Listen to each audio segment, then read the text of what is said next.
In this video, we'll be looking at how temperature affects the measurements that we can make with atomic spectroscopy. Uh, for example, for emission spectroscopy, pretty much only, I won't say only, but mostly, let me rephrase that. Mostly ICP is the only atomization source. Not only is the atomization source. And the reason for that is because ICP has a significantly higher temperature than either a furnace or the flame.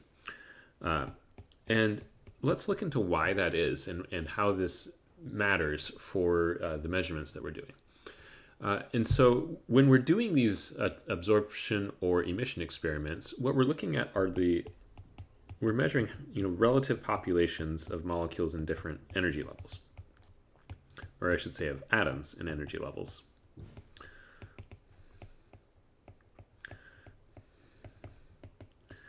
And as a function of temperature, the way that we can know these relative populations is what's called the Boltzmann distribution.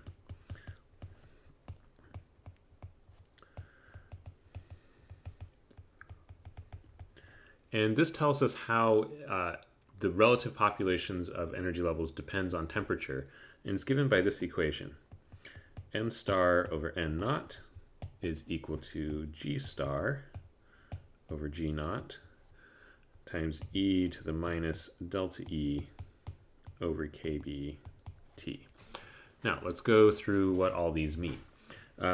So the big N's on the left here, these are populations. And the star means our excited state, and the 0 means our ground state. So this is telling us what fraction of molecules is in the excited state versus the ground state. So if these were equal to each other, this fraction would be equal to 1.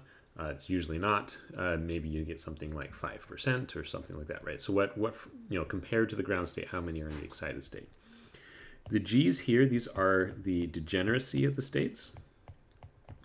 This is a way of measuring how many energy levels are the same. So for example, this is like how you have, if you're thinking about atoms, you have 3 different p orbitals, right? Px, py, and pz, but they all have the same energy. So p orbitals have a degeneracy of 3. And most atomic levels have some sort of degeneracy. Often the ground state has a degeneracy of 0, and the excited states are not, but even that is not necessarily true. This is something you'd look up or be given or know about a particular energy level that you're looking at. So the degeneracy of the excited state and the ground state also factor in here. And then we have an exponential here. Delta E, this is the energy difference between the ground and excited state.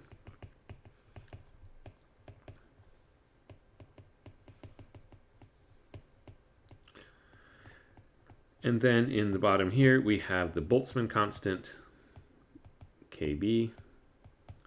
This has a particular value you can look up. And then T is temperature, always in Kelvin. Okay, so let's do an example of how this equation applies. So we'll look at a specific atom here. I've got one picked out. We'll do sodium. And there's the first excited state of sodium, atomic sodium, in our atomic absorption or emission experiment is at 3.371 times 10 to the minus 19 joules, which correspond to a wavelength that you would observe of 589.756 nanometers. All right, so these correspond to each other. And so this is that much energy above the ground state. We often consider the ground state to be 0 energy, and then everything else is relative to that. Okay, and another thing to know is that G star is equal to 2, and G0 is equal to 1. Right, so the ground state is not degenerate. There's only one energy level that has that. But in the excited state, there are 2 equal energy levels that the molecule can go, or the atom can go to. I always say molecule, I mean an atom. Okay, so then the question is what fraction, right? What is this N star over N naught fraction here? And let's compare this at All right, so the question is, what is n star over n naught at 2500 Kelvin? So this is the temperature typical in a flame. And what about at 8000 Kelvin? Which is what you get in an inductively coupled plasma. All right, so let's go ahead and plug these into the equation that we have above for the Boltzmann distribution. So at 2500 Kelvin,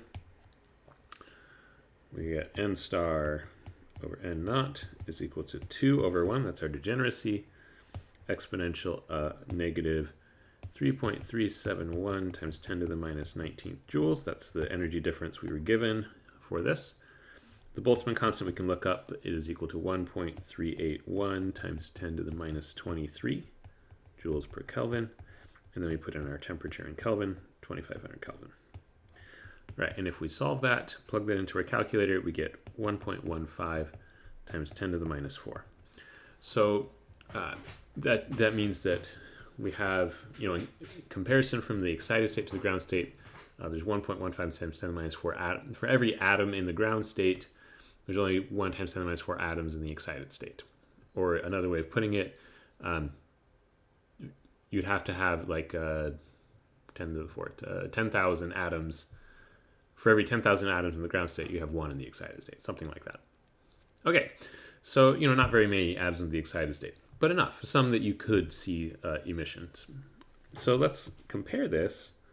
Repeat this at not 800, but 8,000 Kelvin, right? If we do this inside of an ICP. We have the exact same equation, and the only thing that's going to change is the temperature. Well, I'll go ahead and write everything else out. So our energy difference there, the Boltzmann constant down here, and then we change the temperature here. So if we plug that into our calculator, we get 9.46 times 10 to the minus 2.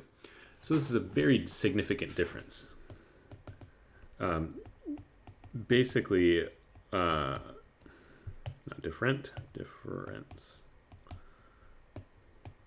Basically, we've improved it by almost a factor of 1,000, the number of atoms that are in the excited state versus the ground state. So, 9.46 times 10 to the minus 2, that's almost 10 to the minus 1. Instead of it being like 10,000 atoms in the ground state for every one in the excited state, now it's only about 10 atoms in the ground state versus for every one in the excited state. So that makes a big difference in the amount of signal you're going to see from your instrument in terms of looking at emission spectroscopy. You need as many atoms as you can get in that excited state, because if they don't get up there, they're not going to emit any light. So the amount of light you get out of your sample depends on how many atoms you're able to get up into the excited state.